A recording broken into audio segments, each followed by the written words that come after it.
Irmãos, a paz do Senhor. Eu quero deixar o versículo da palavra de Deus para a tua vida. Vou ser rápido aqui, breve. Ezequiel 22, vou ser bem rápido, irmão, bem objetivo. Presta atenção.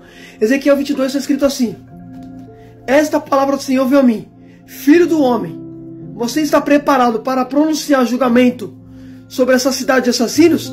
Faça que elas revejam os seus pecados. Confrontam, para que revejam os seus pecados detestáveis. Irmãos, olha que tremendo. Eu vou ir com calma para você poder entender. Ezequiel 22, percebe que Deus levanta o profeta Ezequiel como juiz. Só que presta atenção no que Deus falou, presta atenção. Ezequiel 22, filho do homem, você está pronto para pronunciar julgamento sobre essa cidade de assassinos, Jerusalém? Denuncia, confronta, para que reveja seus pecados. Segura isso. Eu falei: Deus, não entendi. Por que o Senhor levantou Ezequiel para julgar o povo? Percebe que Deus falou: filho do homem, está pronto para julgar? Eu falei: Deus, não entendi uma coisa. Como o Senhor levantou Ezequiel para julgar? Se na tua palavra diz em Mateus 7:1, o próprio Jesus vai dizer o seguinte: não julgue para não ser julgado. Se na tua palavra fala para não julgar, para mim não ser julgado, como tu levantou Ezequiel para julgar?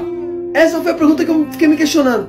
Deus me fez entender o seguinte: quando Jesus falou, não julgue para não ser julgado, não é que você não pode julgar. Você pode julgar sim. Você só vai entender quando você ler João capítulo número 7, versículo 24.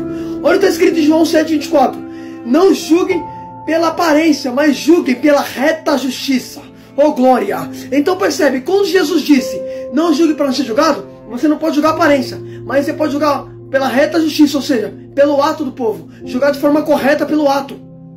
Presta atenção nisso aqui. Percebe que Ezequiel, ele está se levantando como juiz para denunciar o ato do povo. O povo estava em pecado, filho. Ele não está julgando a aparência do povo, mas está julgando o ato que o povo está cometendo.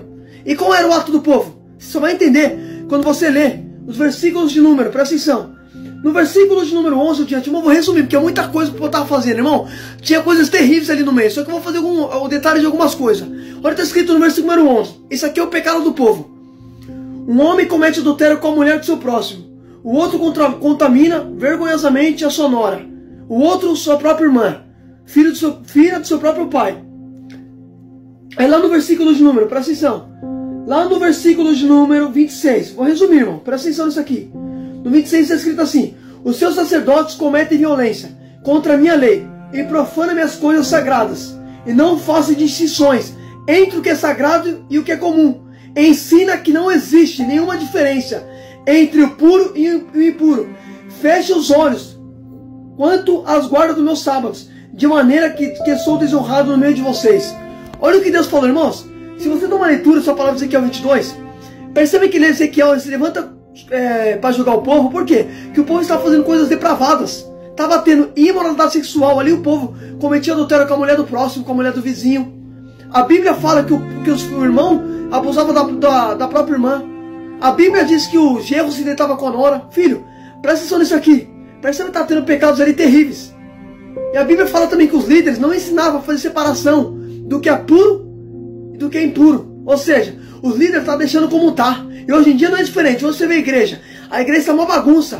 Hoje você vê pastores deixando a igreja de qualquer maneira, não corrige, não ensina o que é certo e o que é errado, não ensina. Hoje está deixando de qualquer maneira. Só que Deus vai levantar Ezequiel para julgar. Por quê? Porque a Bíblia fala que cada um de nós vai dar conta de si diante de Deus, filho. Presta atenção nisso aqui. Presta atenção, você vai entender onde eu quero chegar. Então percebe que Deus levanta Ezequiel para julgar o ato do povo, esses atos que o povo está cometendo. Então percebe, Ezequiel ele está julgando o ato. Então você pode julgar o ato da pessoa. Você não pode julgar a pessoa, mas você pode julgar o ato dela.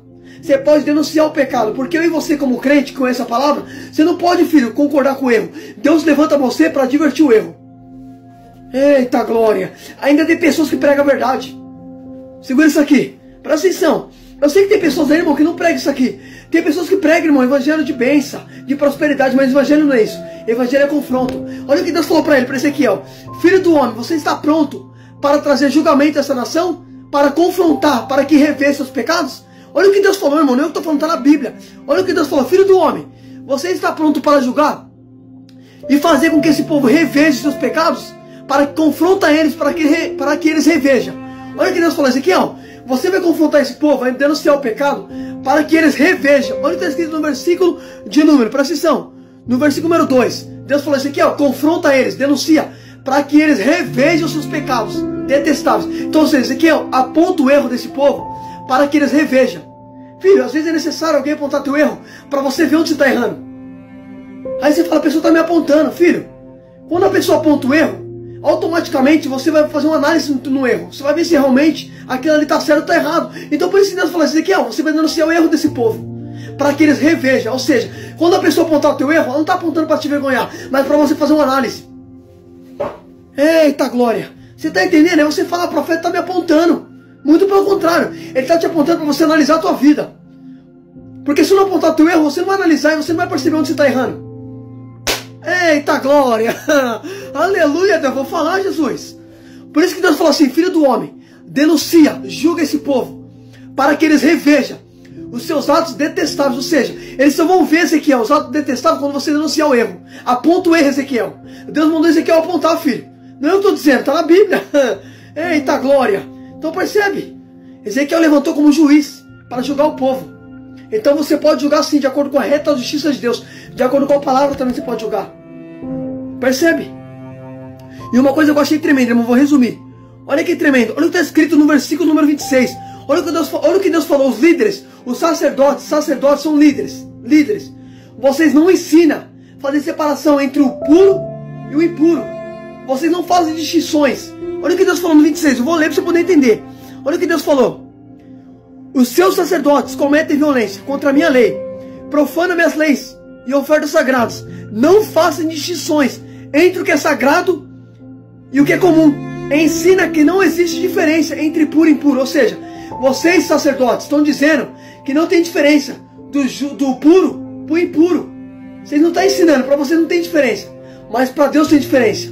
Você acha que Deus aceita o pecado, filho? Deus não aceita. Só que os líderes não ensinavam. Para eles estava tudo certo naquela situação. Filho, eles estavam deixando de qualquer maneira. Não ensinavam. Não faziam distinções. E também não guardavam o sábado naquela época. A lei estava estabelecida. Eles não ensinavam a lei. Não ensinavam a verdade. Deixavam de qualquer maneira. Olha o que Deus falou. Vocês não fazem distinções entre o justo e o impuro. Entre o que é santo e puro. Vocês não ensinam sobre isso. Ou seja, vocês não ensinam o que é certo e o que é errado. E Deus quer isso. Deus quer que você esclareça a verdade. Deus quer que você mostre a verdade. A palavra de Deus é a verdade. A Bíblia diz em 1 Pedro que Deus deseja que todos se arrependem e cheguem ao pleno conhecimento da verdade. O desejo de Deus é que todos cheguem ao pleno conhecimento da verdade. Então Deus quer que você fale a verdade, filho. Deus tem pacto com a verdade. O próprio Jesus vai dizer, eu sou o caminho, a verdade e a vida. A palavra do Senhor diz em João 8,32, conhecereis a verdade e a verdade vos libertará. Por isso que Deus quer que a gente fale a verdade, filho. Porque é a verdade que liberta. Eu vou te falar uma coisa. Sabe o que me libertou? Sabe o que libertou? Foi ouvir a verdade. Quando eu ouvi palavras contra o pecado, eu ouvi palavras contra o meu erro. Foi isso que me libertou, filho. Se não ouvisse a verdade, eu não estaria no erro até hoje. Foi a verdade que me libertou. Você está entendendo? Só que Deus falou o quê? Os líderes não ensinam. Não ensinam. Não fazem distinções entre o que é santo e o que é impuro. Ou seja, para eles está tudo ok de qualquer maneira. Filho, eles não estavam ensinando isso. Eles não faziam distinções. Então para eles estava tudo ok. E hoje em dia não é diferente do dia de hoje. Olha a igreja como está. Está uma bagunça, filho. Está uma bagunça, filho. Você vê pessoas de qualquer maneira na igreja, cantando em pecado, pregando em pecado. Irmão, não ensina. Hoje não tem ensino. Hoje não tem ensino de mostrar a verdade. Hoje não tem essa separação. Hoje está de qualquer maneira, filho. Você presta atenção nisso aqui. Olha o que Deus vai falar no 30. Irmão, no 30 aí eu finalizo. Presta atenção. Olha que tremendo está escrito nesse versículo. Ezequiel 22:30. Olha o que Deus vai falar. Procurei entre eles um homem que erguesse o muro e que se pusesse na brecha diante de mim em favor dessa terra, para que eu não destruísse. Mas não encontrei ninguém. Olha que tremendo. Eu vou ler em outra tradução para você poder entender. Olha como está nessa tradução, na NVI. Presta atenção, na NVT. Procurei alguém que reconstruísse o muro e guardasse a terra, para que se pusesse na brecha, para que não destruísse, mas não encontrei ninguém. Olha o que Deus falou. Ezequiel, eu procurei alguém para que tampasse as brechas do muro. Então percebe, tinha brecha no muro, por quê? Porque o povo estava em pecado. E quando fala de pecado, o povo tinha abrido uma brecha. E brecha se fala de falha. Filho, por isso que nós temos que tampar as brechas. Você quer ver uma coisa? O que a Bíblia diz no livro de Neemias? A Bíblia diz quando Neemias tampou as brechas do muro, Sanbalat e Tobias ficou furioso quando soube que Neemias tampou as brechas do muro. Por quê? Porque brecha fala de falha. Quando você tampar a falha, o inimigo fica furioso, porque o inimigo precisa de brecha para trabalhar. Só que aqui nessa passagem, Deus falou: filho do homem, eu procurei alguém para que tampasse as brechas do muro. Procurei alguém para que intercedesse, mas não encontrei ninguém. Olha o que Deus falou no 30. Filho do homem, eu procurei alguém para que se pusesse na brecha, para que tampasse as brechas do muro, para que eu não obstruísse, mas não encontrei ninguém. Deus estava procurando um intercessor para interceder naquela situação e tampar as brechas do muro.